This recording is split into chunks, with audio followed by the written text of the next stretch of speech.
Welcome to Scarlet Tavern. Grab a drink, take a seat, and let's begin.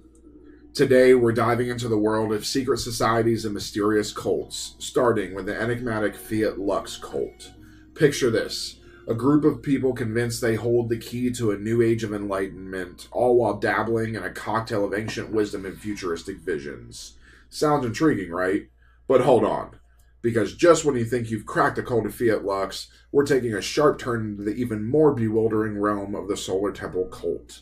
This group took the term celestial aspirations to a whole new level, blending esoteric beliefs with high drama that would put any Hollywood thriller to shame. So buckle up, dear listeners, as we shine a light on the shadowy corners of these cults, unraveling their origins, beliefs, and the fascinating, albeit sometimes dark stories behind them. Whether you're a history buff, a mystery lover, or just here for the quirky tales, this episode promises to be a wild ride through the annals of secret societies. This is Scarlet Tavern. Alright, so, Fiat Lux. There isn't a lot on Fiat Lux, so Fiat Lux is going to be pretty quick, which is why we added Solar Temple. I found like 6. Yeah, Solar Temple is a lot bigger. Well, they were a lot bigger. Yeah, so there's a lot more information of the Solar Temple. So, when we get to the Solar Temple, listener discretion is advised. They do kill children. It is also mass suicide, Jonestown level. So, just keep that in mind. But the religious order, known as Fiat Lux, was established in 1980 by Erika Bertschinger Eicke, a Swiss-born visionary who later took on the name Uriela, as its spiritual leader and trance medium. Members of the order believe that Bertschinger, in her role as Uriela, receives divine messages directly from Jesus Christ and Mary, the mother of Jesus. That's how you pronounce her name? I could not figure out how to... I lived in Germany, and I was like... Eicke. Bertschinger Eicke. Fiat Lux followers hold a profound belief in an impending apocalypse. They anticipate that alien ships will arrive to evacuate the faithful before the Earth is transformed into a new paradise referred to as Amora. Originally, Bertschinger prophesied that the end of the world would occur in 1998. However, she later claimed that this event was postponed due to immense praying energies of the faithful. Really? Her followers are strong, man. Thank God. Yeah, I would have only lived to 6. God. Ben was in high school in 1998. I was not. You were close. I was in the 4th grade? I don't remember. I was in kindergarten, I think. I think I was like in 1st or 2nd grade. Please stop. Fiat Lux has often been characterized as a cult. It comprises an inner circle of approximately 135 members alongside 800 dedicated followers and an additional 2,000 sympathizers. Devotees typically lead a monastic lifestyle which includes scheduled prayer sessions, wearing white ceremonial robes, and adhering to a strict vegetarian diet.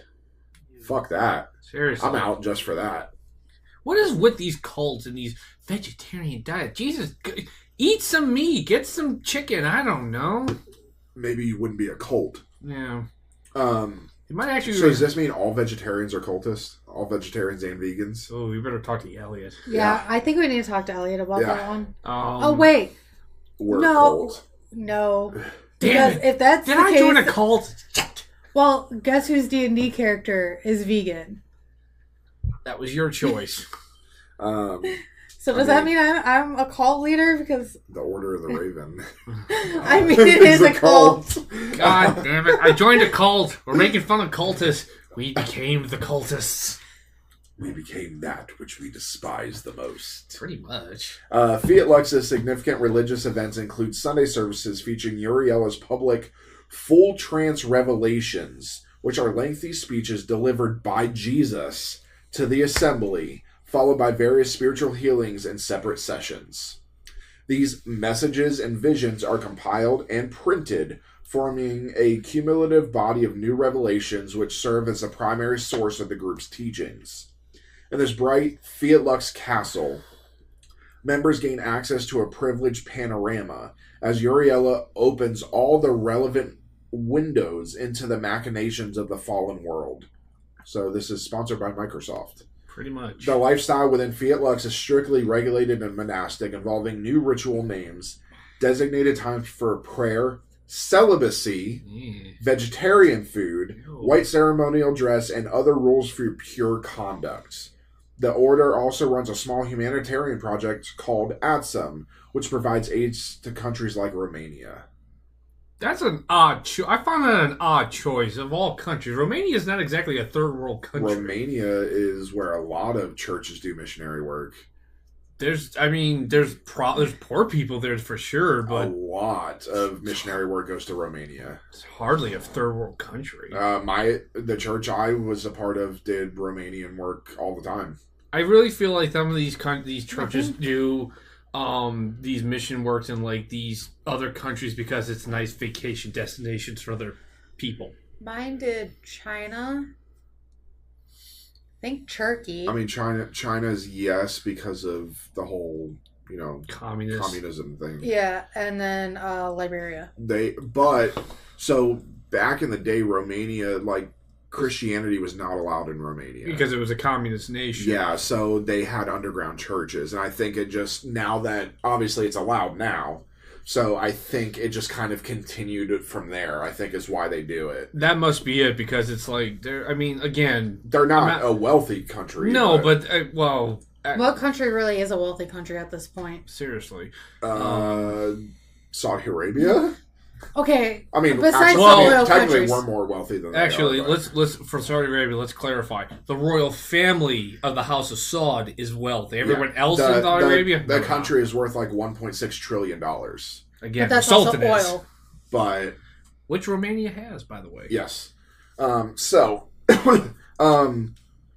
This whole what was I gonna say? So she believes that Jesus just speaks right through her. Oh boy.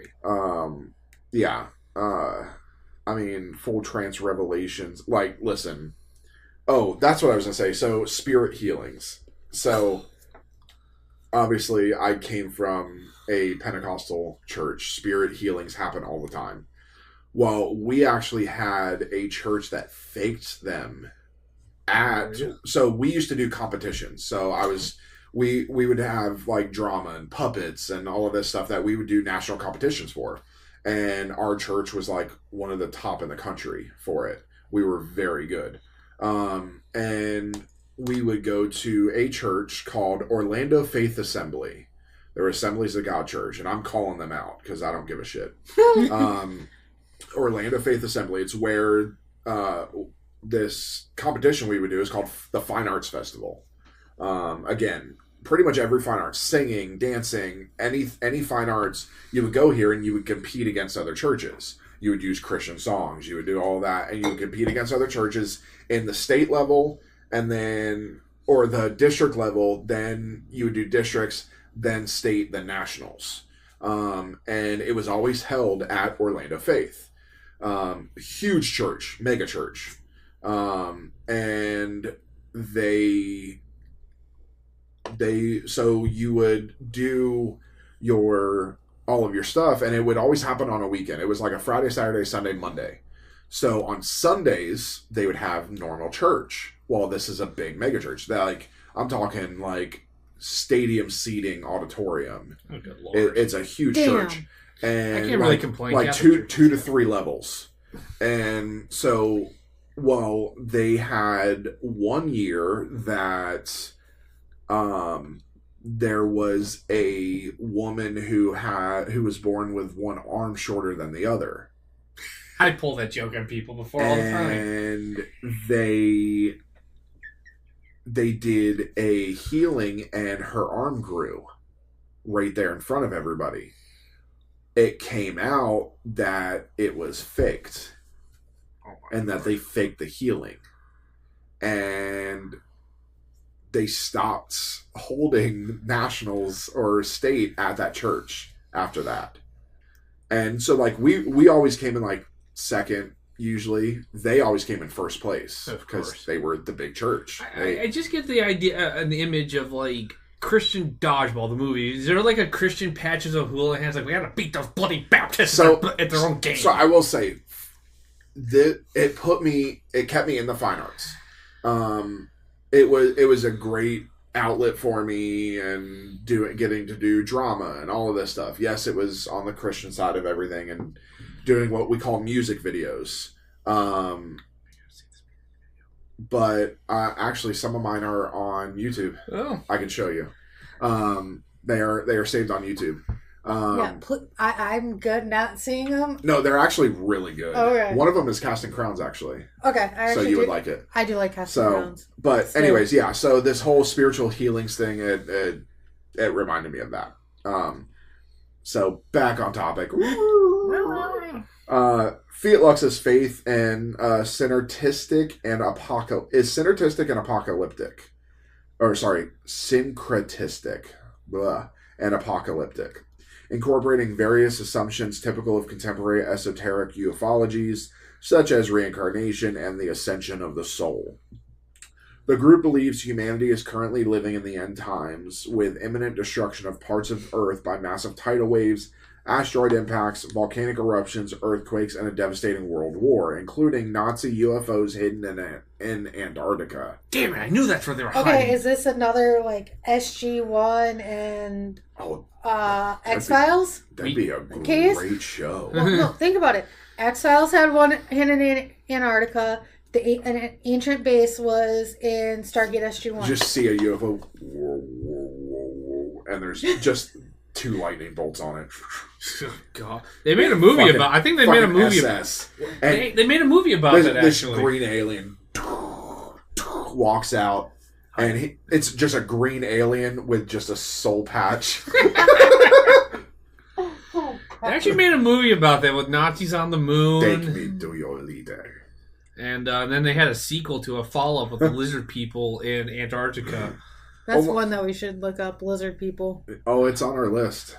Only 1/3 of humanity is expected to survive the Great Tribulation, known as the 3 Dark Days. Wow, only 3? Yeah. However, benevolent interplanetary beings under the command of Jesus Christ will evacuate the chosen few in small spherical spaceships descending from giant motherships. So Jesus is going to descend his balls and take up these people. I was just going to make a joke about Jesus Christ Space Commander, but you just had to take it there, didn't you? You really did. Small spherical spaceships descending from giant motherships. Yeah. So he's descending his balls to pick up these people. Access to these ships will be denied to those who are spiritually unprepared.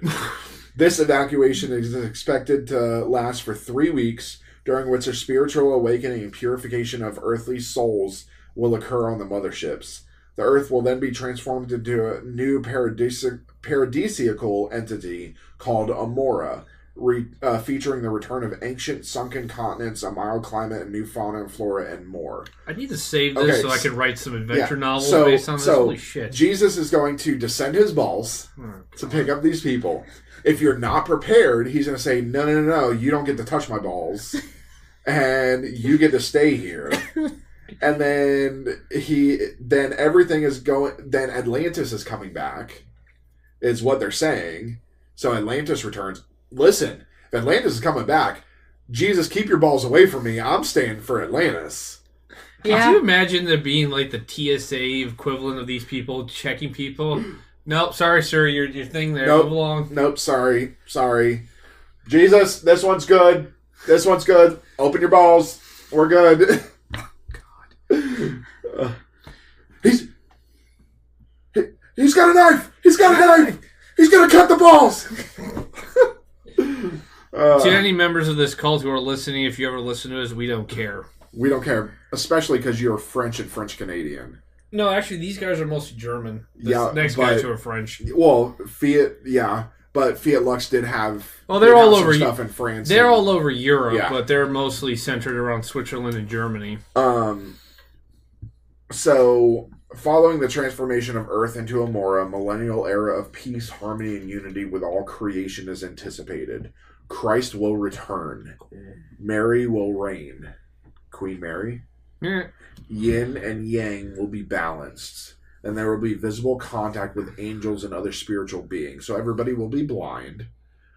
Creative powers will prevail, and now new energies and solely green technologies will be employed. But that doesn't make sense. If we're all supposed to leave the planet, why would there be technology? Even if it is green technology on the planet. So does that mean that we're all, like, the people going into Jesus' balls are going to be saved, and then he's just going to kill us all? I don't know. They don't. Yeah, they don't. They really, don't explain that. They don't explain. They don't get that far. Where are we all supposed to go? But that's the thing. So, like in Christianity, you have the rapture, where the Christians are taken up.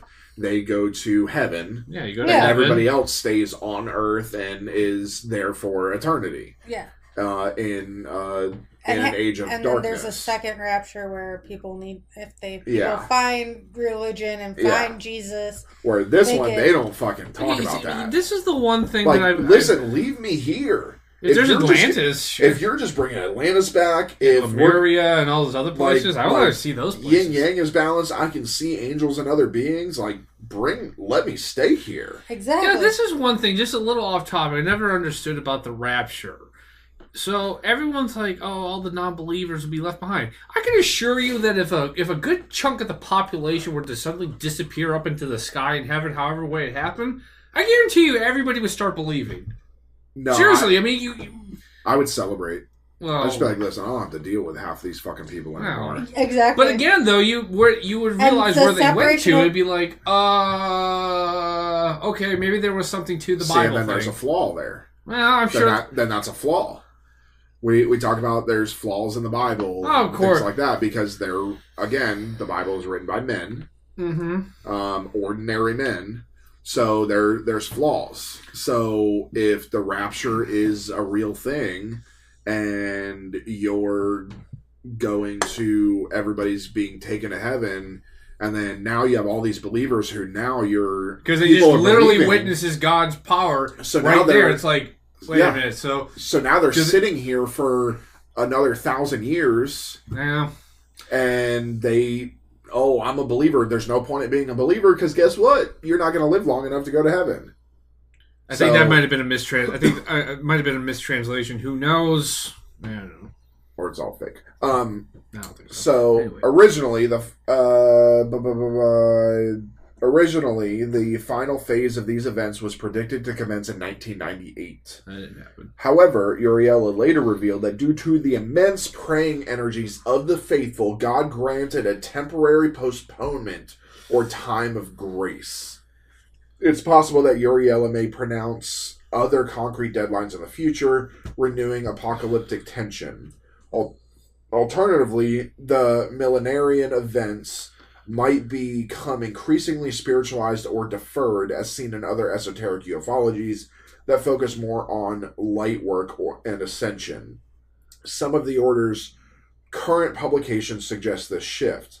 Nevertheless, the religious theory and practice of Fiat Lux remains largely dedicated to a strategy of religious coping that renounces worldly concerns and society, providing new meaning to participants' lives by focusing on the imminent golden age foretold by the charismatic leader and the purification of the soul within a supportive enclave of the chosen few. And Uriela stands at the pinnacle of Fiat Lux's hierarchy, revered as the supreme spiritual leader. Below her, a dedicated inner circle assists in the dissemination of teachings and the organization of group activities. And it's relatively informal, but revolves heavily around Uriela's charismatic authority. Again, Fiat Lux still exists. They're still around. They're still prominent. But that's why we don't have much on them. It's not like they're a historical cult that has died off and people are researching. They're still around. Stuff is still developing and changing with them. So they're Looney Tunes. I'm sorry. Yeah, they're fucking nuts. Let's see.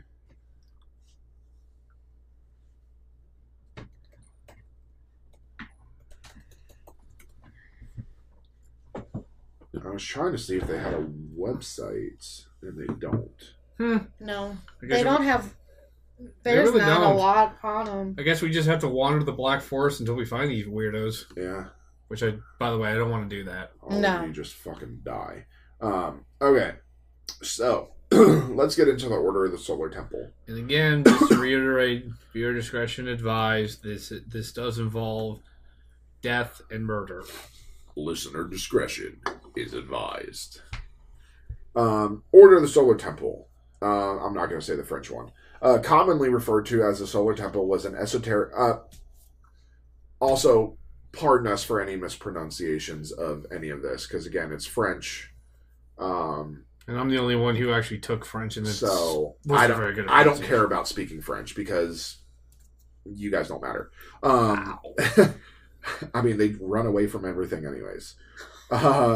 So they're an esoteric new religious movement and secret society that often face descriptions as a cult. It gained notoriety for the mass deaths of many of its members in a series of incidents during the 1990s. The OTS purported to uphold the ideals of the Knights Templar, incorporating a blend of Rosicrucianism, Theosophy, and New Age philosophies. What the fuck is that? What, Rosicrucianism? Never found that out.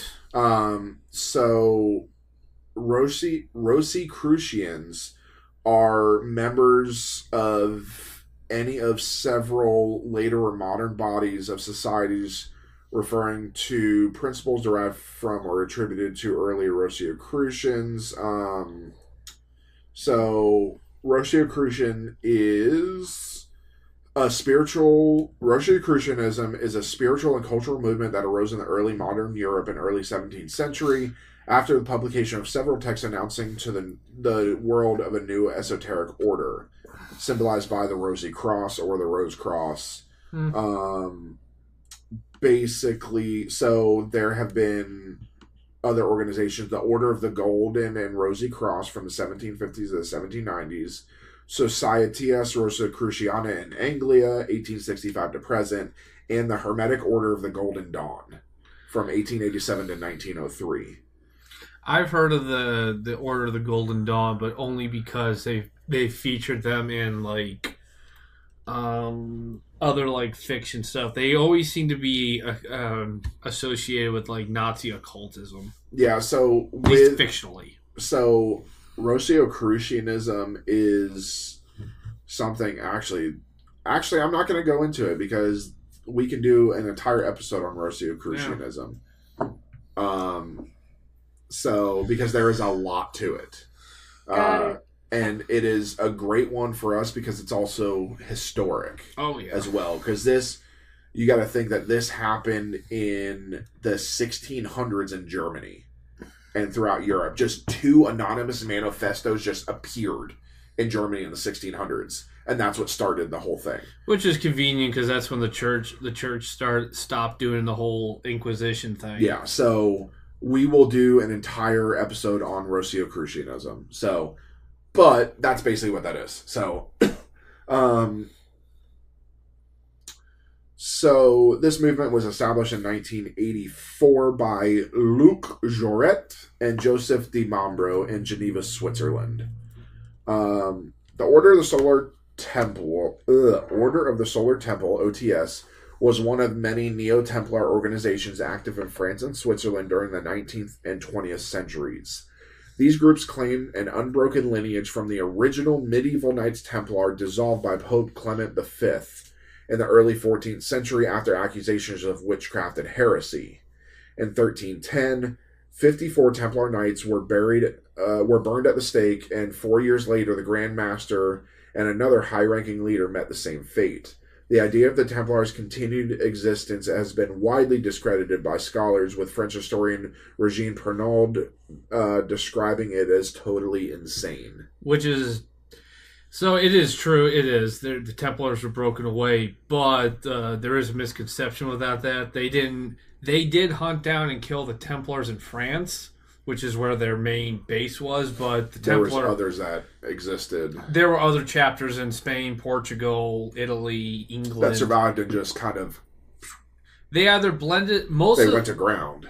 Some did. That's why some people believe they still exist because they're just existing in secret. But for the most part, all they did was just get absorbed into other ones because, again, France was the headquarters of it, and this is where King Philip of France and Pope Clement were having the main beef with, was the leadership. The actual rank and file knights were just warrior monks, and then once the leadership was arrested and everything, all the other ones were like, you can either quit or join whatever order you can. And then they went and attacked Ezio Auditore. Yes.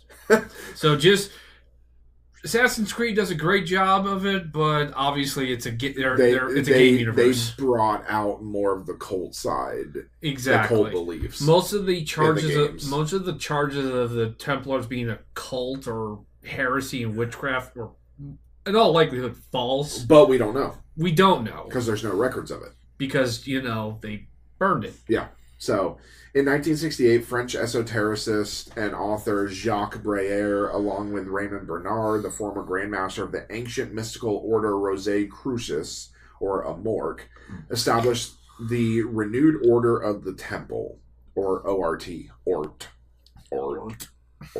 These are bad acronyms. Right? The ORT. We had the ORT. Is often viewed as a predecessor to the OTS. Breyer had previously sparked a resurgence of Templar groups in France in 1952. The ORT's main headquarters were located in Alti under the leadership of Julien Origas, a former Gestapo member. Origas attracted far-right members to the ORT, further complicating its legacy. Just a member of the Gestapo. The only Frenchman who's joined the Gestapo. So Joseph Léonce de Membro was born on August 19th, 1924 in Pont-Saint-Esprit, a town in the Gard department of France. That's Gard, G-A-R-D, not correct. Gard. God. He was the eldest of 3 siblings in a family where his father was an Italian immigrant, hence Membro, de Membro. Yeah, because that's not a French name. Definitely, no. Joseph Léonce is. That's it, yeah. But de Membro is very Italian. De Membro often faced bullying due to his ethnic background, especially in France in the 1920s. Yeah. Dark-skinned. He'd be olive-skinned compared to all these pasty-ass white people. Yeah. He later recounted with disturbing joy an incident where his sister was decapitated after sticking her head out of a train window. Yeah. His family was not particularly religious. We're just going to move past that.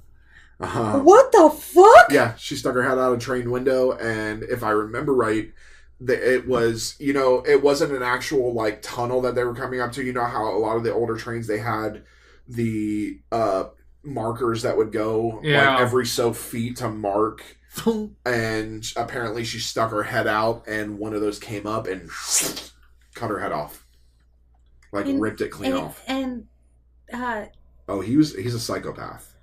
I want the record to show, honey, that I told you don't join us for this one. I might be leaving early because this guy's a psychopath, and we haven't even gotten to the nitty-gritty. I think I'm going to step out now because no. So goodbye, everyone. Enjoy. I'm not sticking around for this bullshit. So, in an effort to avoid forced labor and relocation to Germany during the occupation of France, de Membro married on March 11th, 1944, and had a single child from the marriage. Friends noted that the occupation left him secretive and distrustful of others. After a friend's family home was raided and burned by German officials for collaborating with the French resistance, de Membro's home was also searched. However, his family was spared because he played the violin, and the German officer in charge was a fellow musician. After World War II, de Membro joined an orchestra. So his life was spared because he played the fiddle. Hey, World War II is full of all those... down to Georgia. The devil went down to France. Down to Marseille. He was looking for some wine. He was in the bind. He needed to make a deal. Following the war, de Membro developed a keen interest in spiritualism. Starting at age 16, he apprenticed as a jeweler and watchmaker, eventually opening a jewelry store where he repaired watches and surrounded himself with luxury goods. reflecting his obsession with appearances. Despite initial success, his business began to fail, prompting DiMambro to turn to spiritualism to make a living as a medium. So he went from fixing watches to fixing spirits. Pretty much. Beginning in the 1950s, Joseph DiMambro became deeply involved in various esoteric groups. In 1955, he attended a meeting of the ancient mystical order Rosicrucians, or Amorc, one of the most active esoteric organizations at the time, and subsequently became affiliated with them. He became convinced that he was a great spirit from an ancient past, which further fueled his interest in mystical and esoteric traditions. Shortly thereafter, DiMambro discovered the Knights Templar and developed a profound fascination with them. Key. In 1966, DiMambro divorced his first wife and soon remarried. The following year, he met Albert Boiron, a technician, and convinced him to join his jewelry business. They worked together out of DiMambro's apartment, where DiMambro introduced Boiron to spiritualism, which Boiron found intriguing. After a few years, DiMambro suggested relocating their workshop to the basement. However, soon after the move, DiMambro vanished, taking all of Boiron's gold, jewels, and jewelry with him. Boiron hired a lawyer to track him down, but was unsuccessful and never saw DiMambro again. Meanwhile, DiMambro had relocated to Tel Aviv with his wife and their 2 children, as he believed that having a child born in Israel would grant an exceptional destiny. Their child, Eli, was born in February 1969 in Tel Aviv. That's one way to escape the law. Believing his past actions had been forgotten, DiMambro returned to Pont Saint-Esprit in 1972 and posed as a psychologist. However, he was soon sentenced to 6 months in prison for writing bad checks, breaching patient trust, and impersonating a psychiatrist. After his release, DiMambro became involved with members of the Sovereign Military Order of the Temple of Jerusalem, or OSMTJ, a white supremacist Templar order that met in Geneva. Wow. So they don't believe in the Geneva Convention, then? I guess not. They live in the place that it was formed. And yeah. Now here's the other guy who Luc helped. Jaurès. Luc Jaurès. Luc Jaurès, Marc-Jean Jaurès. You always have to speak French like you have a frog stuck in your throat. Was born on October 18th, 1947 in Kikwit, then part of the Belgian Congo. His Belgian parents returned to Belgium in the 1950s. Smart of them. Yeah. At the age of 20, Jaurès began experiencing severe pain and was diagnosed with coxarthrosis, which is osteoarthritis of the hip joint. A rare condition for someone his age. This diagnosis confined him to bed for 14 months under constant medical care, which led to his loss of faith in modern medicine. His dreams of becoming an athlete were shattered, leaving him deeply distressed. While recuperating, Jaurès was introduced to homeopathy and alternative medicine by visiting students. He consulted a homeopath, and after a year, his condition seemed to improve, though he could no longer pursue his athletic ambitions. Instead, he decided to study medicine at the Free University of Brussels. Due to his illness, Jaurès struggled to attend classes regularly, resulting in him repeating the course and losing 2 years of study. Nevertheless, his condition gradually improved, which he attributed to homeopathy, and he eventually earned his medical degree. Jaurès developed an interest in various forms of alternative medicine, including iridology, macrobiotics, and acupuncture. A lot of Eastern medicines. Yep. Jaurès' interest extended beyond medicine to politics, particularly Maoism. Damn commie. Yeah. That just reminds me of Mowage. So do people that study Maoism go through Mowage? Maybe. He joined the Union of Communist Students and later the Walloon Communist Youth, leading to police surveillance. According to left-wing author Didier Danenix, whatever your fucking name is. He's a left-winger, who cares? Jaurès co-founded the Parti Communautaire Européen with Jean Therart, a prominent member of the Euro-nationalist Jeune Europe Belgian group. Jaurès graduated with a medical degree in 1974. In 1976, he joined the Belgian army, believing it was the best way to spread communist ideas within the military. I'm surprised they took him. He became a paratrooper and participated in the Battle of Kolwezi a joint French and Belgian operation to liberate hostages in Kolwezi. This is actually a very interesting military operation. I've always wanted to look a little more into it. Folks, if you ever want to look into more of the Belgian crisis and everything and all that, the post-colonial period in Africa, don't just have a strong stomach. That's all I'm going to say. After his military service, Jaurès formally studied homeopathy and became a qualified practitioner in France. He traveled extensively to study various forms of alternative and spiritual healing, visiting the Philippines in 1977, and later claiming to have visited China, Peru, and India. By the early 1980s, he had settled in Annemasse, France, near the Swiss border, where he practiced homeopathy. Jaurès also lectured widely on holistic health and the paranormal, inviting interested individuals to join the Amenta Club, later renamed the Atlanta Club. Jaurès lectured for various groups, including the Golden Way Foundation, a New Age group in Geneva, Switzerland. There he became close friends with the foundation's leader, Joseph de Mombro. De Mombro, a former Rosicrucian, and Jaurès, who had joined the renewed Order of the Temple in 1981, discovered their mutual interests. In 1984, they co-founded the Solar Temple. While de Mombro operated behind the scenes, Jaurès became the public face and primary recruiter for the organization, traveling extensively across French-speaking Europe, Eastern Canada, and Martinique as an inspirational speaker. God, would figure two assholes just find each other. Now, in 1978, Joseph de Mombro established the Golden Way Foundation in Saconex-d'Ave, Switzerland. The foundation aimed to address issues related to pollution, the environment, and social ties. It sought to develop knowledge on improving future quality of life, including promoting healthy living, organic farming, and alternative healthcare techniques. Foundation engaged the public and political spheres through conferences featuring notable guests such as Ioannis Xenakis, Alexis Weisenberg, Nikita Megaloff, Hubert Reeves, and Michael Jonas, as well as through research and television interviews. I tried looking some of these people up. They're foreign doctors and all of that. So they were kind of sort of big in their time. They're nothing. I don't really couldn't find much relevance now. In the early 1980s, Joseph de Mombro and Michael Toposhnik, both enthusiasts of philosophy, esotericism, and spirituality, decided to infuse the foundations with a mystical and religious vision. They created a meditation and ritual space called the Sanctuary, where members, donning white capes adorned with symbols like the Rose Cross and the Templar Cross, would engage in practices to connect with the world of the invisible.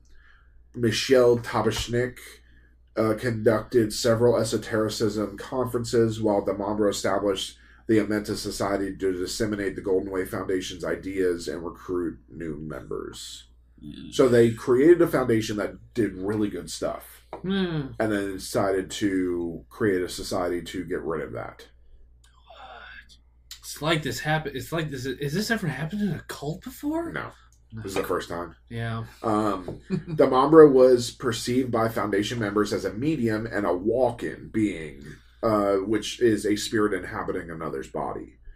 Noticing Luc Jaurès' excellent oratory and communication skills, I'm sure he did, de Mombro invited him to join the Golden Way, where Jaurès quickly rose in the ranks.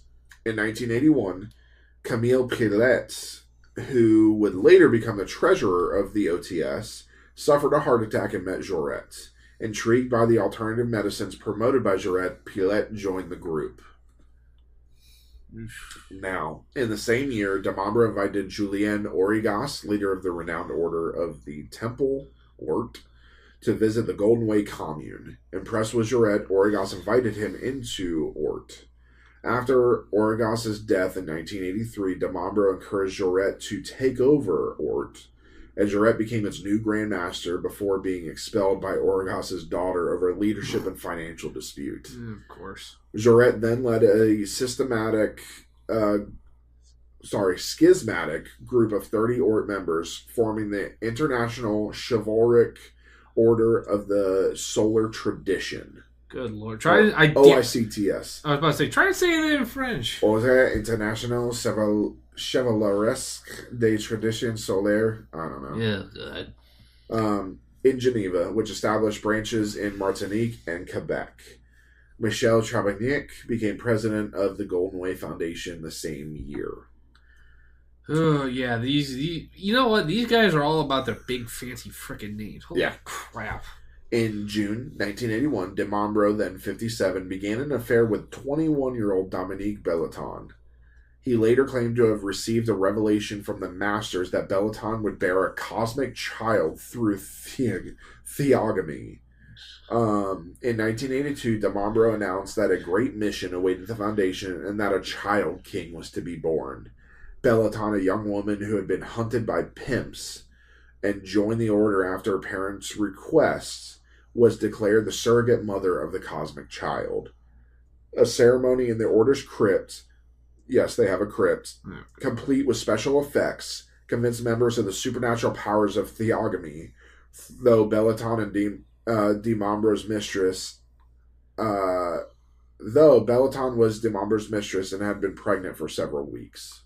In January 1986, de Mombro legally recognized a child as his at the French consulate in Quebec. Their daughter, initially named Anne Belleton, was born on March 22, 1982, and was considered the Christ of the new generation. Although born female, de Mombro attributed this to human imperfection and claimed the child was an avatar, a male soul trapped in a female body. This is the guy that started trans. Oh, God. She was given the female title Emmanuel, but referred to with male pronouns. In the same year, Jarrett founded Club Mementa, later renamed Atlanta. In 1984, the Golden Way Foundation merged with the International Chivalric Order of the Solar Tradition to form, thank God, Order of the Solar Temple. Something short. This new organization combined various principles from its predecessor groups and attracted members from French-speaking countries. Luc Jarrett, a charismatic lecturer and recruiter, was appointed Grand Master. See, here's the thing, Grand Master. Mm-hmm. What other white coat wearing or white robe wearing place called their leader Grand Master? Actually, the Ku Klux Klan called him the Grand Wizard, but close enough. It's pretty much the same thing. Yeah, pretty much. While the organization's true head and financial overseer was Joseph de Mombro. The group's most active locations were in French-speaking Europe and Quebec, where they aimed to expand into the United States by translating OTS materials for English speakers, though this effort met with limited success because we're not as psychopaths as French. The Solar Temple also had presence in Spain, particularly in the Canary Islands, where Luc Jarrett lectured on the island of Tenerife in 1984. Which Canary Islands actually has a big French-speaking population. Really? I actually did not know that. Yeah, I don't know how much is in the island of Tenerife, but yeah, the Canary Islands has a huge French-speaking population, believe it or not. I believe a lot of people, when...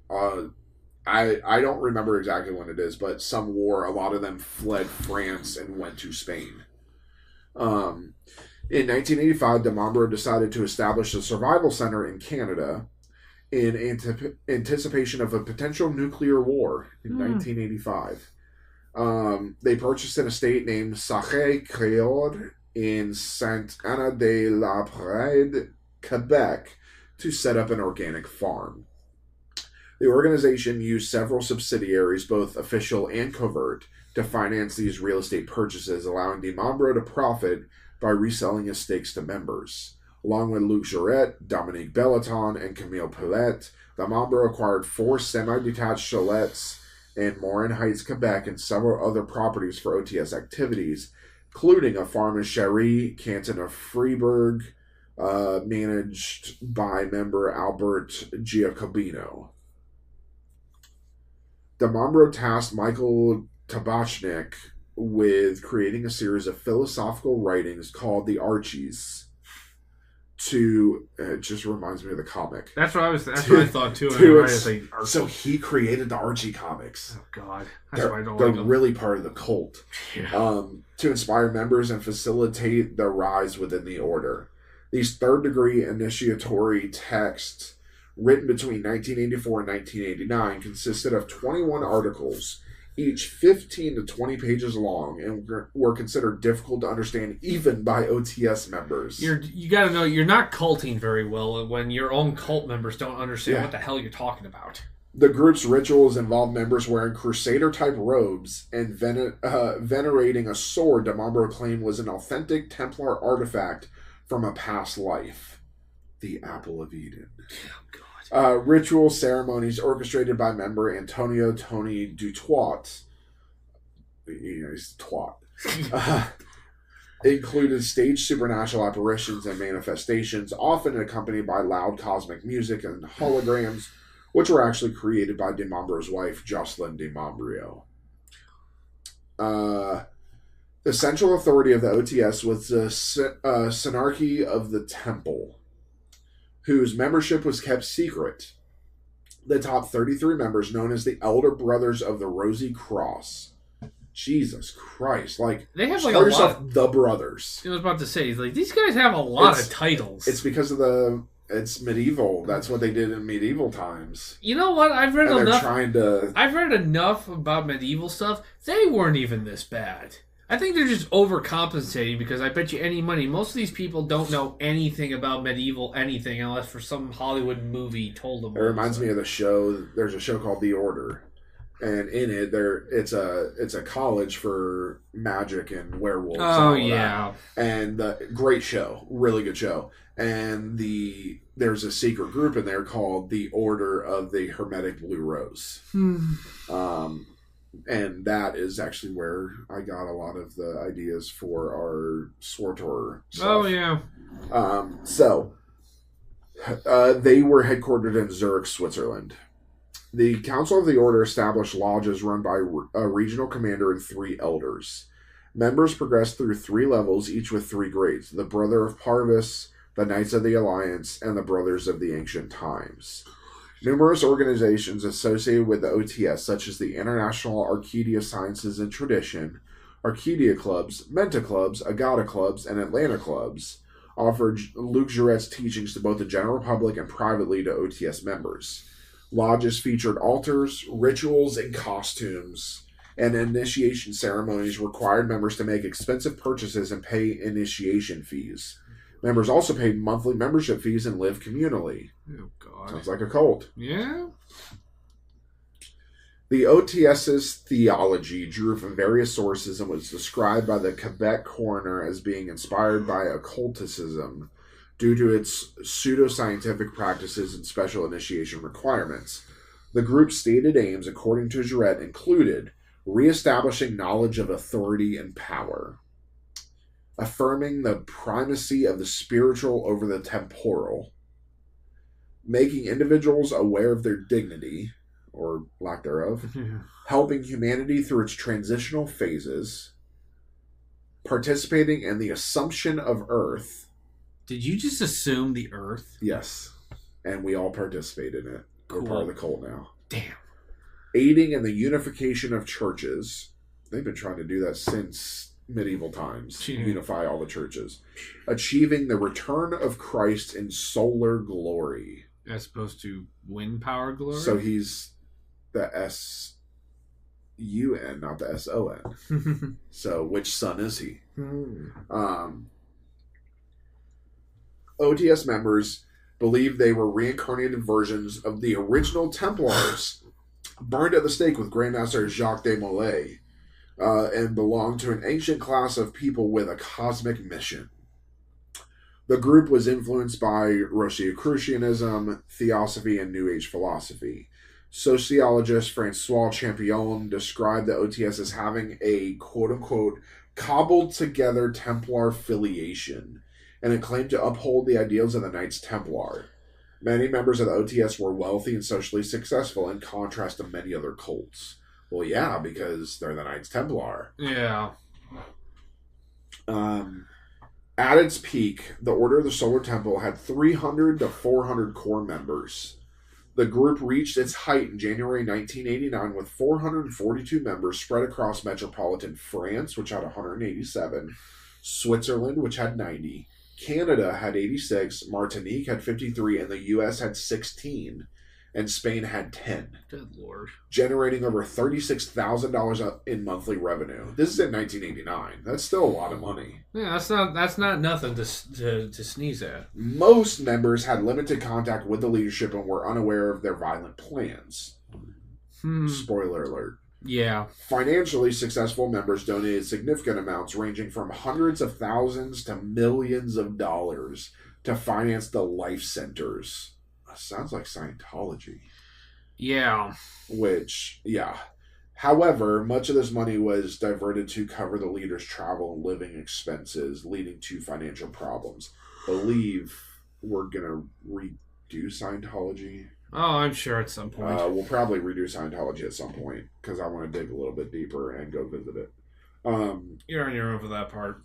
They have snacks. Maybe let's hear them out. Free snacks and drinks. Let's hear them out. Plus, I want to make fun of their little devices. Oh, God. No, I want them to, like, put me onto the device, and I'm going to, like, have a seizure. In the 1990s, Luc Jouret, having abandoned his homeopathy practice to fully dedicate himself to the OTS, began lecturing on personal development at companies, universities, and banks, mainly in Quebec, but also in Switzerland, France, and Belgium. Joseph de Mombro, viewing these lectures as a dilution of OTS principles, sabotaged them, forcing Jouret to abandon his activities and become entirely dependent on de Mombro. Jouret was subsequently removed as Grand Master and replaced by Robert Falardeau.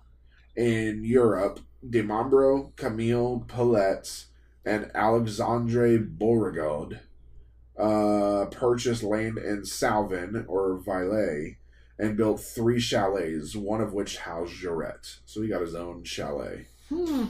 That's nice. Yeah. The OTS operated a commune in Saint-Anne-de-la-Parade and had accounts holding at least $93 million in Australia. It's a very odd place to bank. Yeah. It's a very odd place to bank all your money in Australia. Yeah. The group largely avoided negative attention from the anti-cult movement in the 1980s, but this changed in 1991 when former member Rose-Marie Klaus, Santa Claus, contacted the InfoSect, a Montreal-based cult-watching organization. Klaus, whose husband had left her for a cosmic marriage within the group, her husband is Santa Claus, sued the OTS for the return of her donations and sought negative press coverage. This led to increased scrutiny of the OTS in Martinique and Canada. In 1993, Canadian police investigating a group called Q37, which threatened to assassinate public officials, mistakenly believed the OTS was involved. Subsequent raids on the OTS locations in Quebec resulted in the arrest of 2 members for possession of illegal weapons. Still worked out. Jouret had asked them to buy 3 semi-automatic guns with silencers, leading to light sentences but significant media attention. The Canadian press began labeling the OTS as a doomsday cult based on police wiretaps. Despite the allegations, InfoSect's representatives believe the group's weapons were intended for survivalist purposes rather than violence. Yes, because we need silencers to survive. Even tabloid newspapers did not initially consider the OTS capable of violence. In March 1993, I was a year old. OTS members tried to portray the group as harmless and focused on moral improvement and gardening, denying cold accusations. That's how you get past it. We're not killers. We garden. Yes. What do you use for fertilizer? Don't worry about it. Don't ask. However, the leadership, feeling increasingly persecuted, viewed the scrutiny as part of a conspiracy and a sign of the Kali Yuga, leading to a focus on environmental destruction and ecological collapse. Never really found out what Kali Yuga was. It's part of Hinduism. It is a world age. Basically, it's the 4th shortest and worst of the 4 yugas in the Yuga cycle. Is believed to be the present age, which is full of conflict and sin. So, by the late 1980s, several members began doubting de Mombro. In 1990, de Mombro's son, Elie, remember that this is actually a woman, Yeah. discovered that the apparitions during the OTS ceremonies were faked by Tony Dutoit, who confirmed this before leaving the group. Ellie revealed this deception to other members, leading to a wave of departures. Many members demanded reimbursement for their donations. Demambra promised to return the money, but the exodus left the OTS with only its core members. The leadership began monitoring and spying on members who expressed a desire to leave. Demambra also faced issues with Emmanuel, the child raised as a messiah figure, who rejected her role and became interested in typical teenage pop culture. Believing her to be threatened by the Antichrist, whom he thought was born to Tony and Nikki Dutoit in 1994, Demambra ordered the family's murder later that year. Yeah, this is where it gets really bad, folks. Yes. And a tape from, but you've already listened this far, don't listen away. So, in a tape from spring 1994, Luc Jouret and Joseph Demambra discussed the Waco siege, expressing their intention to create an even more spectacular event. Just so you know, guys, the Waco siege wasn't planned. Yeah. It was a fucking mistake. It just kind of happened. But these guys are planning this. Yeah, thanks to ATF fuck-ups. Yeah, ATF is a fake organization. It should be disbanded. Demambra stated, "What we'll do will be even more spectacular." Members falsely claimed a mass suicide had occurred in Sydney on January 6, 1994, but this was denied by New South Wales police. They don't even carry guns. They don't count as police. Actually, no, depending on where you are. Australian police do carry guns. They just don't allow their own citizens to carry guns. In another spring 1994 tape, Demambra expressed his despair. "We are rejected by the whole world, first by the people. The people can no longer withstand us, and our earth, fortunately, she rejects us. How would we leave otherwise? We also reject this planet. We wait for the day we can leave. Life for me is intolerable. I can't go on. So think about the dynamic that will get us to go elsewhere." Jesus. Yeah. It's called therapy, dude. Go to therapy. Faced with growing issues, the leaders decided to transit to Sirius. Specific missions were assigned to the most faithful members, categorized into elimination of traitors, execution of members who agreed with the principle of transit but not necessarily by physical death, quote-unquote mortals, and execution of members who agreed with the principle of transit and accepted physical death, the quote-unquote awakened. OTS termed these acts transit, which they insisted was in no way a suicide in the human sense of the term. Members believed they would acquire solar bodies in a distant location in space, typically Sirius, Jupiter, or Venus, upon death. The group's leaders wrote 4 letters collectively known as Les Testaments, expressing these views. On September 24th, 1994, the group was renamed the Alliance Rose Croix. ARC. At least this one makes sense. ARC. During their last meeting, announced by Michel Travanique, the renaming signified reaching the irreversible stage of the return to the Father and the 5th reign. Is this supposed to be 5th reign or Vth reign? I never really could figure out at this point. Trying to be fancy and use Roman numerals. Yeah, I guess. Aimed at abolishing hierarchies, even though they're a hierarchy. They're literally based off a medieval Crusader order, which is part of a hierarchy. So, one of the most famous hierarchies. Yeah. So, here we go. Yeah. On September 30th, 1994, Dominique Belleton lured Tony and Nikki Dutoit and their infant son, to Demambra Chalet in Morin Heights. Demambra had ordered the infant to be killed by Jerry Gonaud and Joel Egger.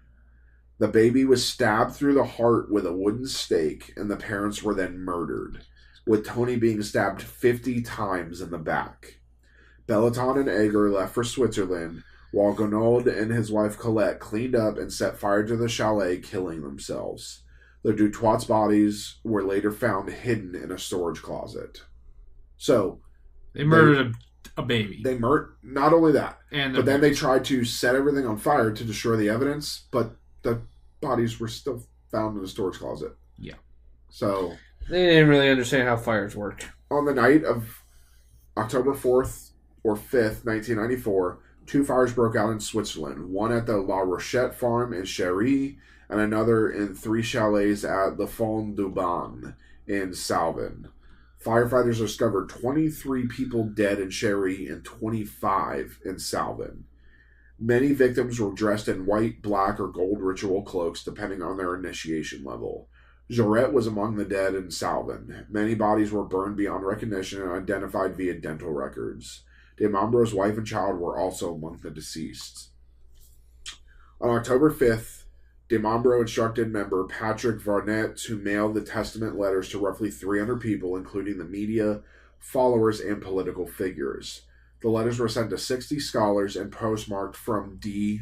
Part and Transit Corps.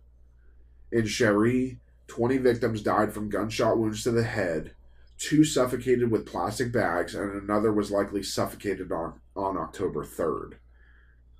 22 had flunitrazepam in their blood. So flunitrazepam, blah, blah, blah, I can't talk today.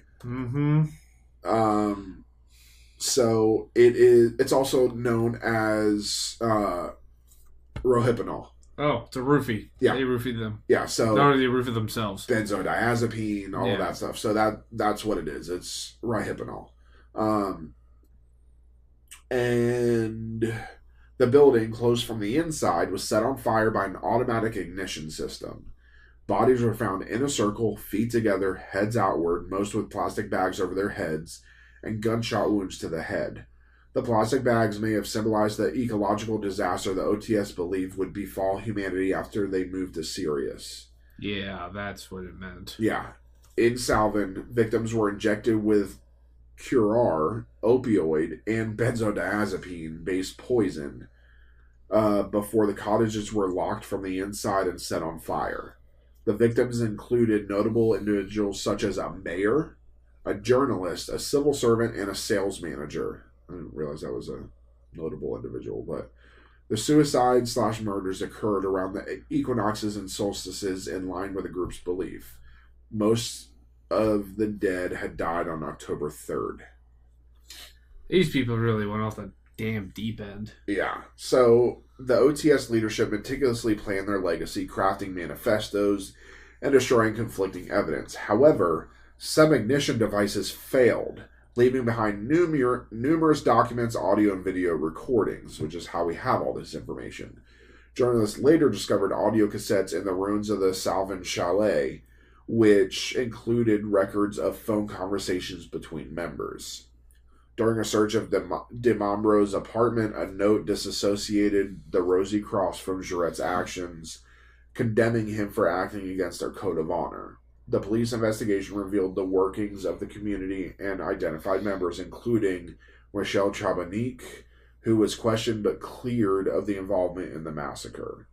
Former members, including Derry Huguenin, testified about suspicious activities.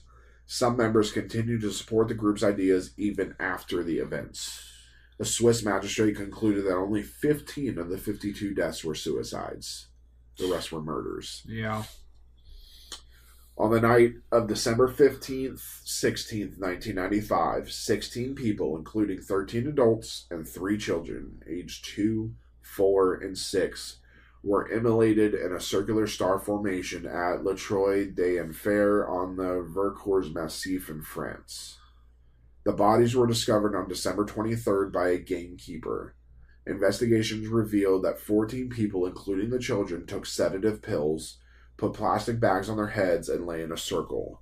Jean-Pierre Lardinchette and André Friedley then shot each member in the head before setting the bodies on fire and killing themselves. Some victims left notes about seeing another world. Investigators concluded that at least 4 of the dead had not died willingly. Among the victims was Olympian Edith Bonlieu, who competed in the women's downhill at the 1956 Winter Olympics. Yeesh. On March 22, 1997, an old farmhouse in St. Casimir, Quebec, abruptly caught fire. After receiving a call from a neighbor, firefighters quickly arrived on the scene. Once the flames were subdued an hour later, they entered the home. At 7:35 p.m., they discovered the burned bodies of 4 individuals, 2 couples, arranged in a crucifix formation in the master bedroom on the 2nd floor. The room was scattered with red rose petals. During the search, police found a sword engraved with the name Pauline Rue in medieval-style clothing. Another woman's body was found on the first floor at 8:05 p.m.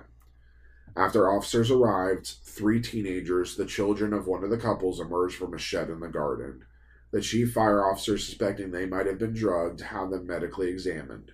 Teenagers were found to have traces of benzodiazepine in their blood. The fire had been set deliberately. Investigators found 3 propane tanks detached from the detonation mechanism and unaffected by the fire. Metal grills containing cloth drenched in flammable substances were discovered in the debris. The timers used for the detonation mechanism were similar to those used in the Morin Heights fire. The initial attempt to burn down the house failed due to mechanical error. Teenagers had successfully convinced their parents that they wanted to live and were allowed to leave. A note found at the scene explained that the members had taken their own lives, believing that their deaths would allow them to transit to another planet to continue living. Good Lord. At least they had the decency not to take their children with them. Those ones, yeah. Yeah. So, yeah, that is the Solar Temple. Yeah, these guys were nuts, and I think this is a fairly clear example of what happens when your cult leaders more or less start to buy their own con, because it really did seem that DeMambro and Jure did kind of seem that way. Whatever they believed personally before, their actions were more in line of con men or political fanatics, and they got so deep into everything they kind of got lost in the weeds themselves and kind of bought it in, because also the fact, they killed the baby and the parents. You in cold blood. Pretty much, because he thought the baby was the Antichrist, and that's why his teenage daughter was not wanting to be the new Messiah and wanted to do regular teenage things. Yeah, it's that baby's fault, so let's just kill it. Yeah, the Solar Temple are completely nuts, and it's just sad they took so many innocent people with them. Yeah. So next week we'll conclude our cult series. For now, we're going to conclude with NXIVM, the most modern of the cults.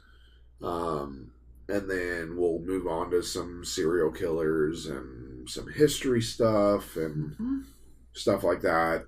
Some hauntings, which we haven't done hauntings in a while.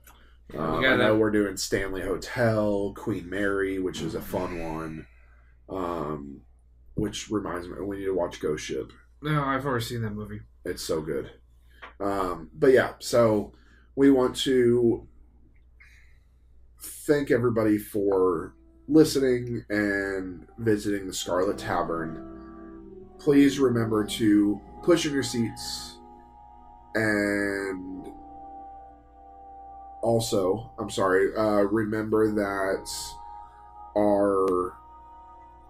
these episodes air on our new YouTube channel. So please go to that, like, share, subscribe. Doesn't cost you anything to subscribe, do all of that. But again, thank you for visiting the Scarlet Tavern. Remember to turn in your glasses, push in your seat, and as always, tip the bard. Good night, everybody. Good night.